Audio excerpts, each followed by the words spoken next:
So I am continuing my reading. What I'm doing in this series is to read through the entire standard works of the Church of Jesus Christ of Latter-day Saints. This consists of the Bible, the Book of Mormon, the Doctrine and Covenants, and the Pearl of Great Price. I'm reading in a chronological order of events, not according to publication or volume, so I will be skipping around just a little bit. Let me adjust this camera. There we go. Now, I have just finished the book of Exodus, and I am going to return briefly to the book of Ether so that we can align Ether a little better to the Old Testament. We can see how things are going. So, this will be Ether chapter 10, but I will be reading only the first 12 verses. Let us read. One king succeeds another. Some of the kings are righteous, others are wicked. When righteousness prevails, the people are blessed and prospered by the Lord. Okay. Now, before I read this, though, since it's going to be a brief reading, let me just recap a little bit on what's been going on in the book of Ether so that we can have a refresher. Just briefly, of course, the Jaredites left at the time of the Tower of Babel. They crossed the waters. They set up the kingdom of the Jaredites with Oriha as the first king. Oriha was a great king. His son Kib was a good king. But Shul rebelled against him, later repented. Shul's son Omer was a great king. Sorry, it wasn't Shul that rebelled against it. It was Korihor rebelled, and Shul put Korihor down, so Shul became king. Shul's son Omer was a great king. But during Omer's reign, we had Akish rise up with his secret combinations and attempt to kill him, took over the kingdom, eventually led to a massive civil war that almost entirely destroyed the Jaredite people. After that, Omer was restored to his throne. Emer and his son Emer became a great king and even saw Christ. Morianton was a good king. He's the only one that we have an age for among the Jaredites. And his son Cum was a good king.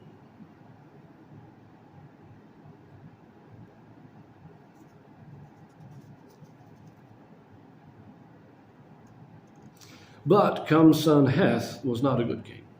And during this time, there was the plague of, there was a famine, a lot of animals died, and poisonous serpents came into the land and chased all the rest of the animals down south.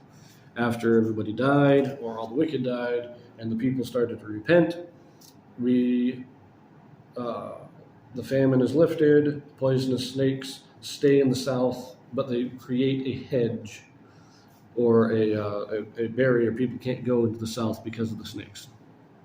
And that's where we left off, with Heth as the king, or during this famine that arose up during the reign of Heth.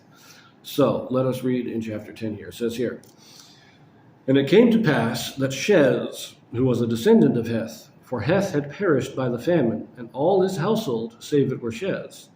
Wherefore Shez began to build up again a broken people."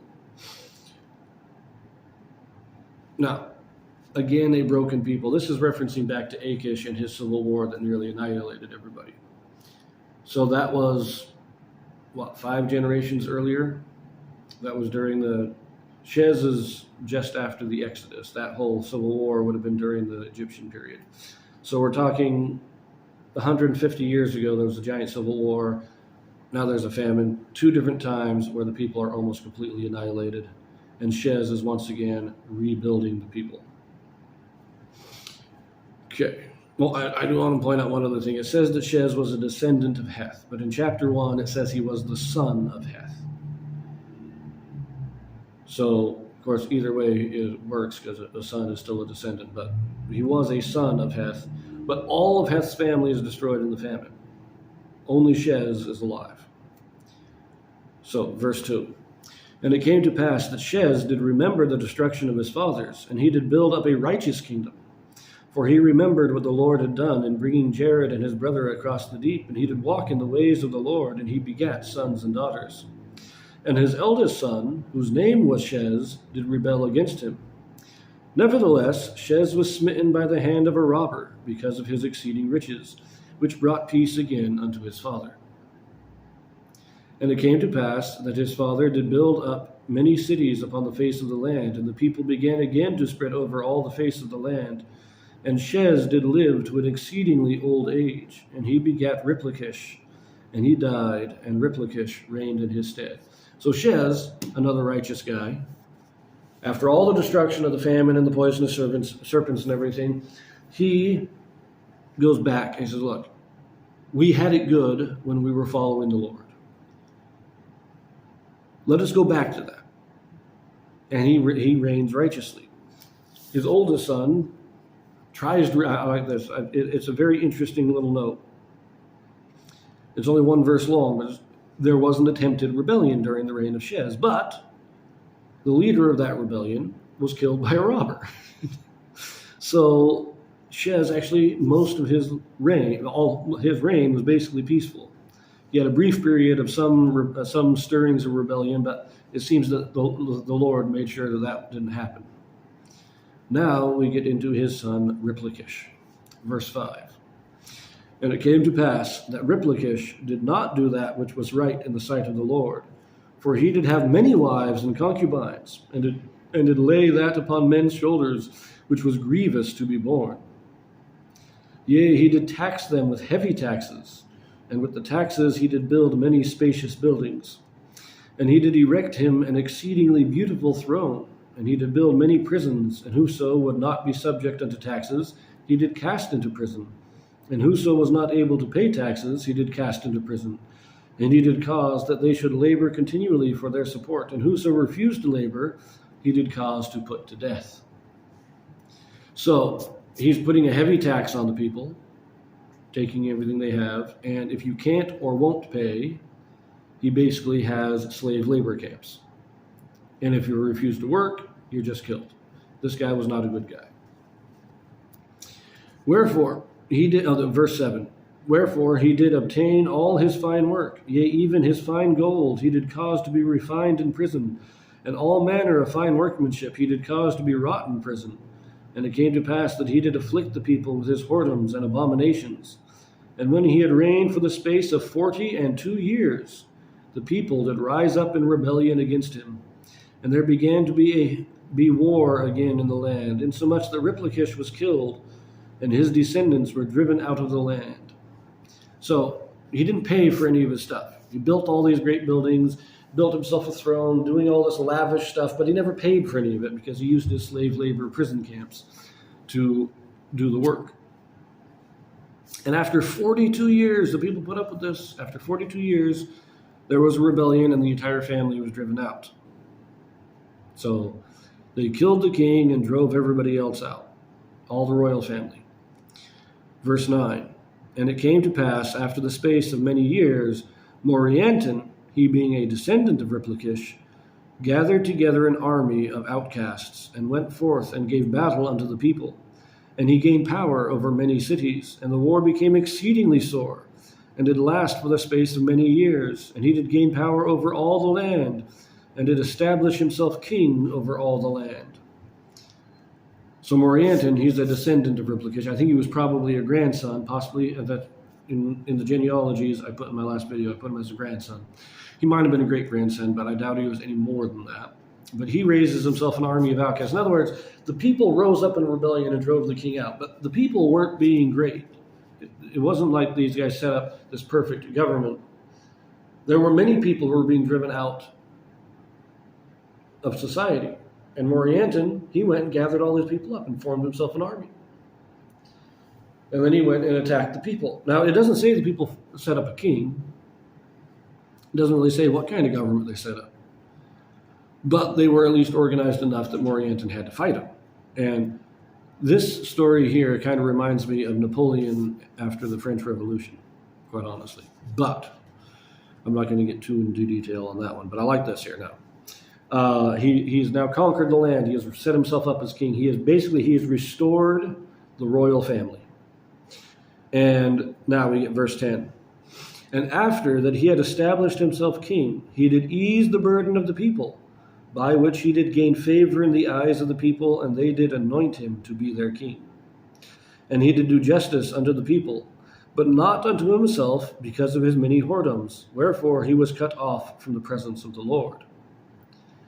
So this is another interesting thing. So he went and he conquered all this.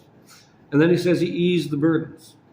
This gives the impression that the rebellion that kicked out his grandfather, that kicked out Riplakish, didn't change the taxes.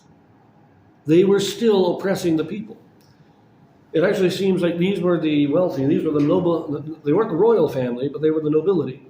They were the aristocracy, kicked out the king and took control of the government. But they didn't change anything. Just like it was like in the French Revolution. They kicked out the king, everybody thought was oppressive. And then their revolutionary government, and you had the Reign of Terror, which was 10 times worse. And then Napoleon came in, and people accepted that. They welcomed Napoleon in because he was putting an end to all the bloodshed. And we get the same kind of thing here. Morianton, the people rose up against the oppression of Riplakish, but they didn't change anything. And so Morianton was able to gather an army of outcast people that were being driven out of society. And then he went and took over. And when he took over, he made things better. Better than they were under Riplakish, and better than they were under those who kicked Riplakish out. And so the people, not only did he says he established himself as king, he put himself in as king, just like Napoleon put himself in as ruler. But then the people, when they saw that he was a good ruler, accepted him, and they went and anointed him as king. They said, yes, you are our king. Just like they did with Napoleon. Now later they would turn against Napoleon, but they don't turn against Morianton. But you also know Morianton, he wasn't personally righteous. He was a great king, but he was a wicked man. The people lived good lives. Morianton lived in wickedness. It's a very interesting thing there. Finally, verse 12. And it came to pass that Morianton built up many cities, and the people became exceedingly rich under his reign, both in buildings and in gold and silver, and in raising grain, and in flocks and herds, and such things which had been restored unto them. So he didn't just ease the taxes, he returned some of the property to them. I'm actually going to read verse 13, and when we come back to Ether, we'll again read verse 13. But it says, And Morianton did live to an exceedingly great age, and then he begat Kim. And Kim did reign in the stead of his father, and he did reign 8 years, and his father died. So Kim was king while Morianton was still alive. And it came to pass that Kim did not reign in righteousness, wherefore he was not favored of the Lord. So, Morianton is a very interesting figure, because he is the only person we see in any of the scriptures where we have him as a good king. The people loved him as their king, but he himself lived in wickedness. It says he had whoredoms, means he probably had multiple wives. He may have had prostitutes, those kind of things. That's what he was doing. He was not living a good life himself, but he was good to his people. So, but every other king in scriptures that we read about is either a righteous man who's good to his people or a wicked man who oppresses his people.